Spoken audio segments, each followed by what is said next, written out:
খুবই সহজ রেসিপিতে এবং খুবই সুস্বাদু একটি পুডিং এর রেসিপি শেয়ার করব আপনাদের সাথে। আসসালামু আলাইকুম। ভিডিওটি যদি ভালো লেগে থাকে তাহলে লাইক কমেন্ট শেয়ার করে পাশে থাকবেন। এর জন্য প্রথমে একটা ফ্রাই প্যানের ভিতরে সামান্য একটু ঘি দিয়েছি। ঘির ভিতরে আমি পরিমাণ মতো লাচ্চা সেমাই দিয়েছি। লাচ্চা সেমাই দিয়ে এটাকে একটু ভাজা ভাজা করে নেব, যাতে ঘিয়ের ঘিরানটা লাচ্চা সেমাইয়ের ভিতর থাকে, তাহলে খুব ভালো লাগবে পুডিংটা খেতে। এজন্য হালকা হাতে এটাকে আমি ভেজে নিচ্ছি। এখন ওই পাত্রের ভিতরেই আমি পরিমাণ মতো চিনি দিয়ে দিচ্ছি। চিনিতে আমি ক্যারামেল তৈরি করে নিব। এর জন্য চিনি দিয়ে এটাকে হালকা আঁচে জাল করে নিচ্ছি। দেখতেই পাচ্ছেন এটাতে আমি কোনো নাড়ানাড়ি দেইনি, নাড়াচাড়া করিনি।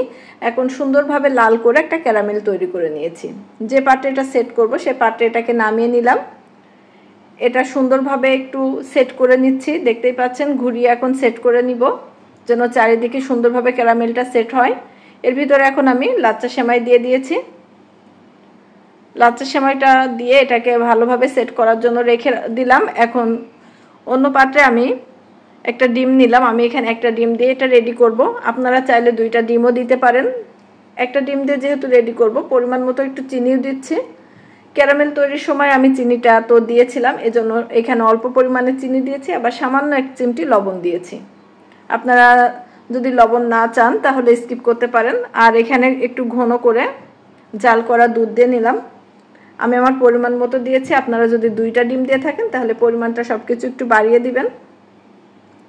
এখন এটাকে খুব ভালোভাবে আমি মিক্সড করে নিচ্ছি। এটাকে সুন্দরভাবে একটু সময় নিয়ে মিক্সড করে নিতে হবে, তাহলে এর ভিতরটায় কোনো দলা দলা ভাবটা থাকবে না।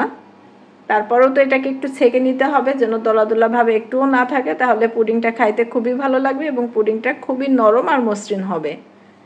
এখন এটাকে খুব ভালোভাবে আমি ছেঁকে নিচ্ছি। দেখতেই পাচ্ছেন,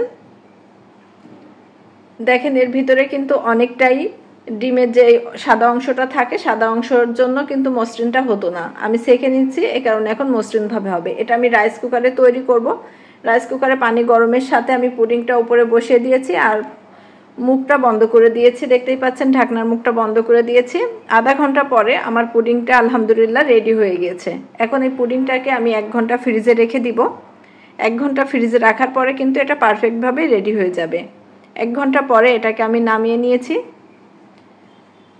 এখন দেখতেই পাচ্ছেন কিভাবে এটা সেট হয়ে গেছে। এখন আমি পাশ থেকে একটা ছুরি দিয়ে ছাড়িয়ে নিচ্ছি, যেন এটা ভালোভাবে প্লেটের উপরে আমি নামাইতে পারি। আলহামদুলিল্লাহ পুডিংটা কিন্তু রেডি হয়ে গেছে। আমি পুডিংটাকে এখন নামিয়ে নিচ্ছি। দেখেন পুডিংটা কত সুন্দর হয়েছে। আমি কাছে নিয়ে আপনাদেরকে একটু দেখে দিলাম পুডিংটা কত সুন্দর হয়েছে। এখন আমি পুডিংটাকে একটু কেটে নিচ্ছি। আপনারা বাসাতে এভাবেই কিন্তু পুডিং তৈরি করতে পারেন। জাস্ট অল্প একটু লাচ্চা সেমাই দিয়ে খুবই সুন্দরভাবে এরকম সফট একটা পুডিং তৈরি করতে পারেন। আর বাসায় তৈরি যে কোনো খাবার তো আসলেই বাচ্চাদের জন্য খুবই উপকারী। এভাবে করে কিন্তু পুডিং আমি তৈরি করে নিলাম। আমার ভিডিও যদি আপনাদের ভালো লেগে থাকে লাইক কমেন্ট শেয়ার করে পাশে থাকবেন, অন্যকে দেখার একটু সুযোগ করে দিবেন। আর আপনারা কে কোথা থেকে ভিডিওটা দেখছেন সেটা কমেন্ট বক্সে জানাবেন।